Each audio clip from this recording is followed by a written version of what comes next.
Hey guys, Mike here. So boy, do we got a hot topic to talk about today. I'll lead off with it because this one's got everybody in the corners with their dukes up, and I can't wait to get your opinion on it. I was stunned when this got said out loud today by President Trump. So we'll talk about that, but I think it's actually a smart thing. We'll see what you think. Also, something to watch out for going into, remember we're June 12th, I believe it is, about halfway through June, but really, remember, end of June is end of quarter, right? So then earnings will start kicking off again.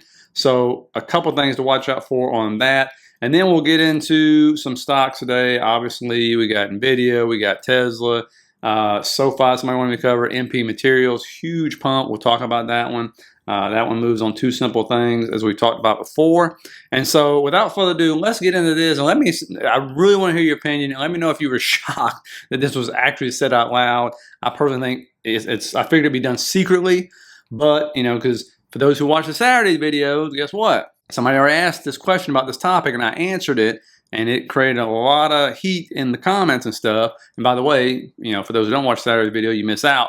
But feel free to ask questions, and I'll research those for Saturday video, because even I learned something I didn't know when it comes to this topic. And so I'll let President Trump say what he's got to say first, and then we'll come back and talk about it real quick. What made you change your mind about targeting in California farmers and people in the hotel and leisure business? Well, we're not targeting. In fact, if you look today, I put out a statement today about farmers. Our farmers are being hurt badly by, they have very good workers. They've worked for them for 20 years. They're not citizens, but they've turned out to be, great. And we're going to have to do something about that. We can't take farmers and take all their people and send them back because they don't have maybe what they're supposed to have, maybe not. And you know what's going to happen, and what is happening? They get rid of some of the people because, you go into a farm and you look, and people they've been there for 20, 25 years, and they've worked great, and the owner of the farm loves them and everything else, and then you're supposed to throw them out. And you know what happens? They end up hiring the people, the criminals that have come in, the murderers from prisons and everything else. So we're going to have an order on that pretty soon, I think. We can't do that to our farmers, and leisure too, hotels. We're going to have to use a lot of common sense on that. And so again, shocked he said it out loud. Glad to hear him say it, because you know what? Yes, in that Saturday video we covered this. I said, I took heat for it, but I was like, you cannot deport all these people. We're the only country on the planet I know of that is based on immigration and cannot survive without immigration, because our birth rates are doing this. Look around your neighborhoods. All right, our grandparents had like 6 to 10 kids. For God's sakes, we're having 1 or 2 or 0. All right, not the way it works. And I promise you, like I told you, my wife's families are farmers. Right, I used to work in the restaurant industry, hiring people. This is the exact thing he's talking about, and that's why I, from experience, told you that's not going to work. And like my brother-in-law says, he has chicken farms and a farm. He said, ain't no college grads signing up for this job. Not even high school graduates are signing up to go in those chicken houses. Let me tell you, you want to go in a chicken house? I'll give you 1 day. Like he said, you'll last 1 day, not even that. And you'll go in that chicken house at 105 degrees, have to pull out like 50 to 150 dead chickens in 1 day, and you'll be puking your guts out and quitting. Okay, because nobody's doing that job except for ex-cons he has to hire and immigrants. And again, people say, but they're documented. Yes, documented. Let me tell y'all, if those who miss a Saturday video, that just means somebody hands you some documents and you look at it and go, well, that might be you. It ain't your job, right? If you work for a corporation, you send it up to HR, send the application in, it's their job. All they do is run that right there. They don't run against that person. And for those who don't remember the Saturday video or didn't watch it, E-Verify, remember, it's supposed to fix all this. You got only 23 states actually make that mandatory, okay? 1 state outlawed it. You can't even use it there. They restrict you from using it. And then other states that actually say you have to use it, usually only use it for government workers, like teachers and things like that. And then they exempt a whole bunch of industries. Which industries do you think they exempt? And we're talking about red and blue states, okay? It's amazing because they know. They know, wink, wink, it's a dirty secret of America for many, many years now, okay? And then one day we woke up and went, oh my God, immigrants, what are they doing here? Come on.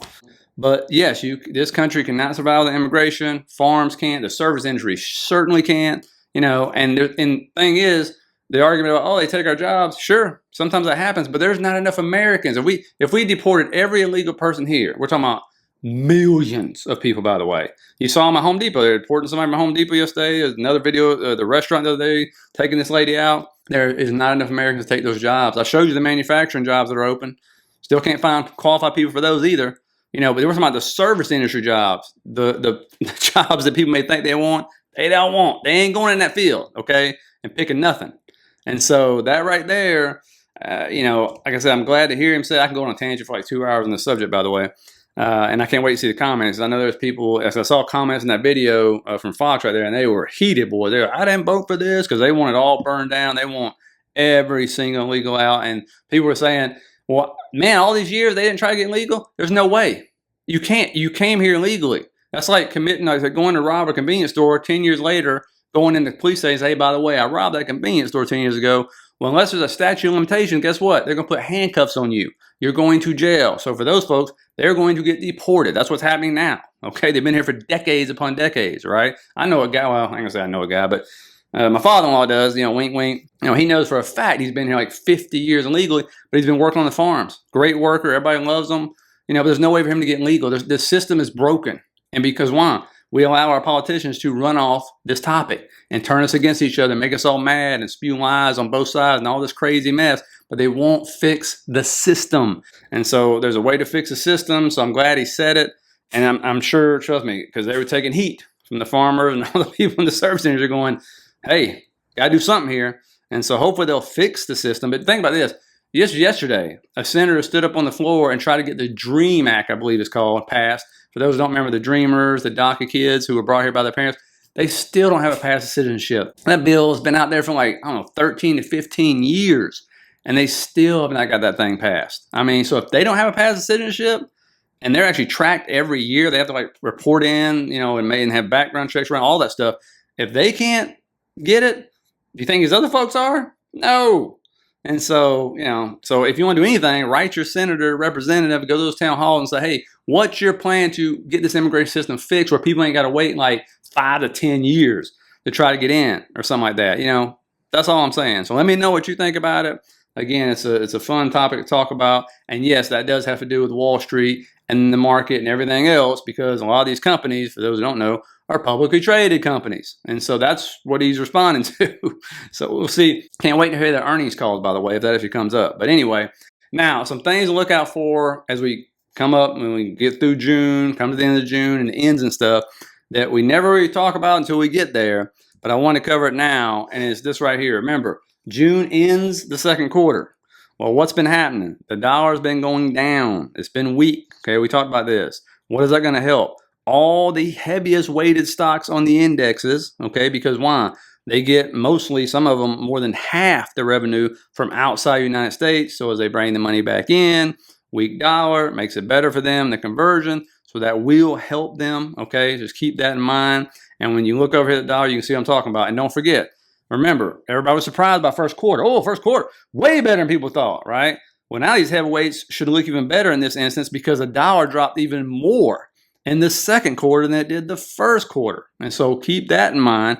And then, of course, maybe, we'll see if that helps, you got seasonality. If the market holds up, again, we're almost at all-time highs here, then you can see seasonality for July usually is pretty darn good.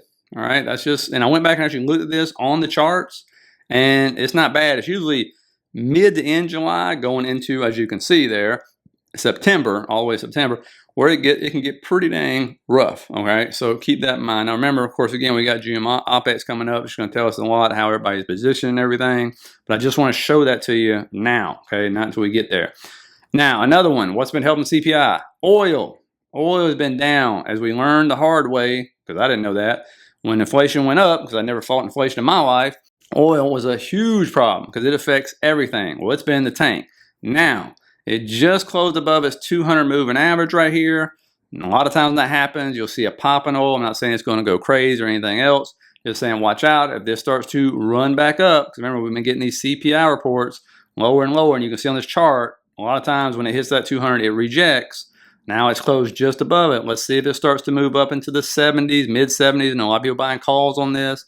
That will absolutely, if it maintains in those 70s, high 70s, will start to affect everything. Okay, just keep that in mind.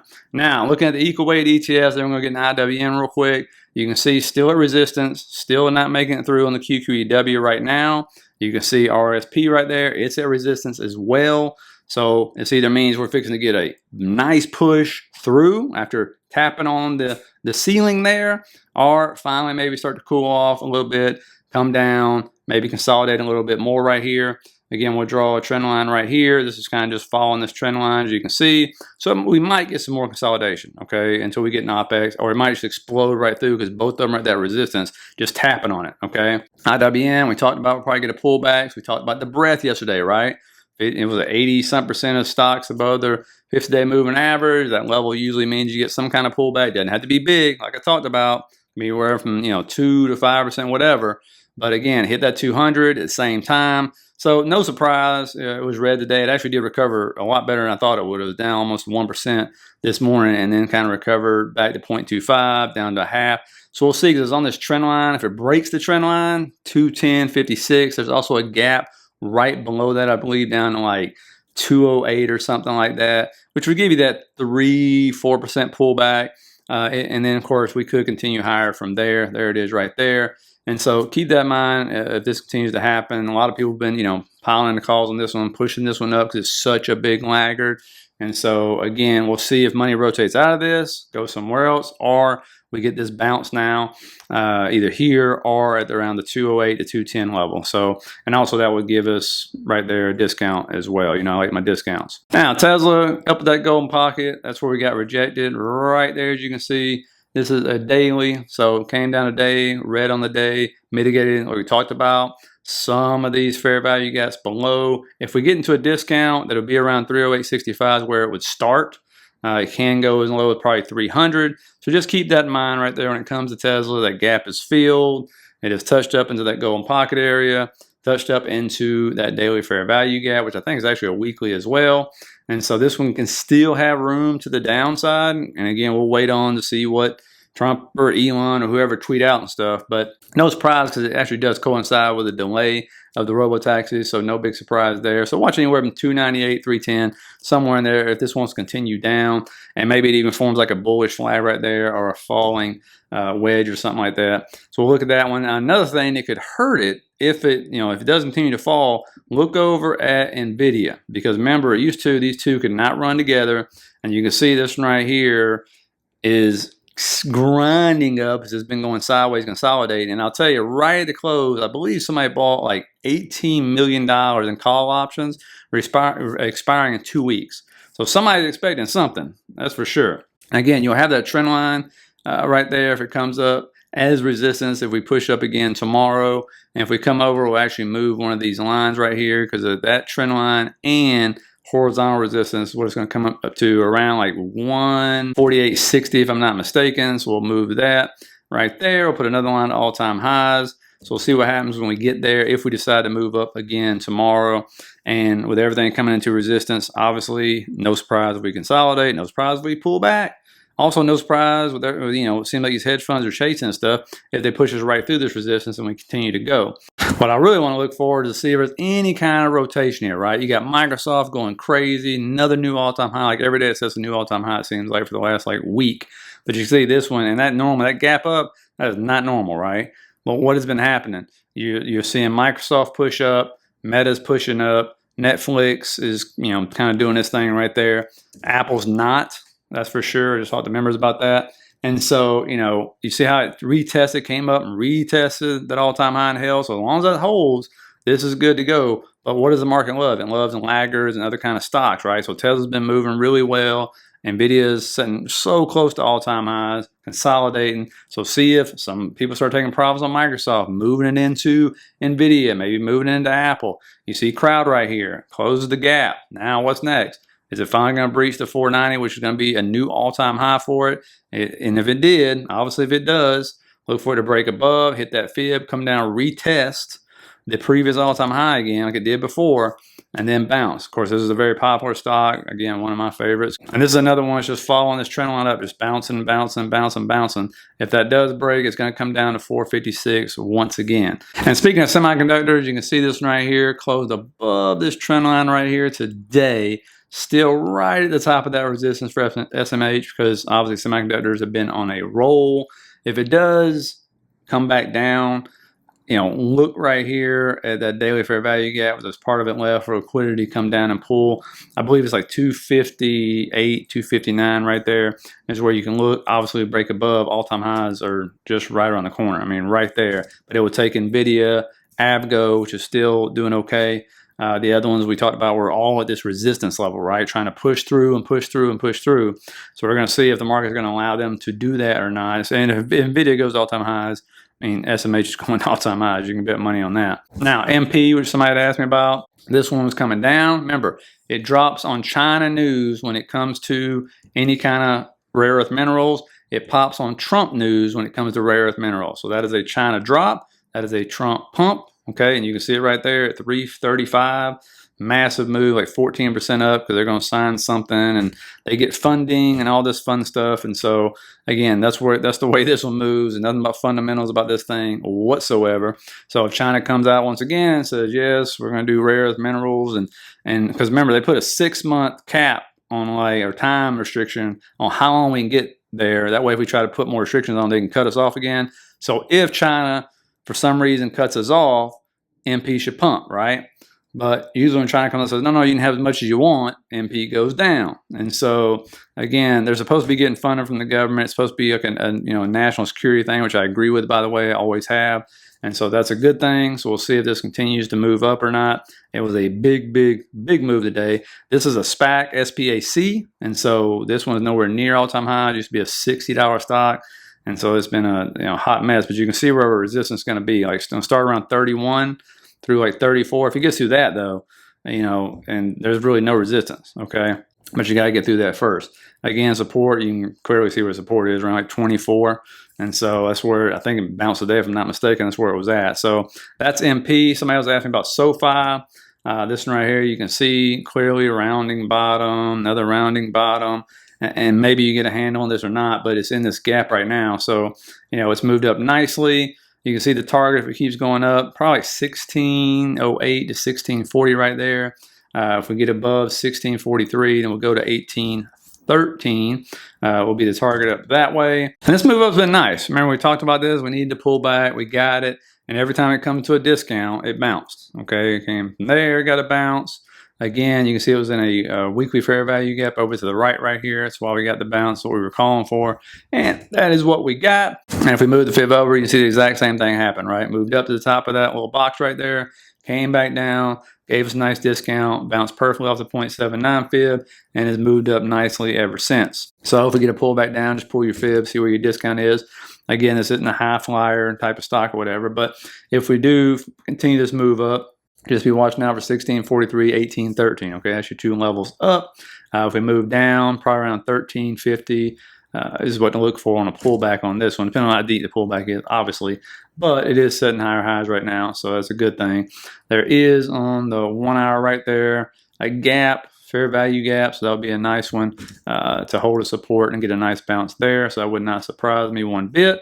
And it's another one, if you just draw a trend line, very easy. You can see the line's right up there with that 1350 area right there, and a decent level of support, at least short-term support that is. So that's SOFI. And when it comes to earnings, no earnings. We do have preliminary Universal Michigan consumer sentiment and inflation expectations at 10 a.m. after the bell. So remember, put your question for Saturday's video in the bottom. Go ahead and hit that like and subscribe button. Really appreciate all you guys who watched our videos and share them. Think about signing up for the membership. Left the McDonald's combo. It's right there in the description, right below the video. First link for the Patreon, that is. And I will see you guys on Saturday.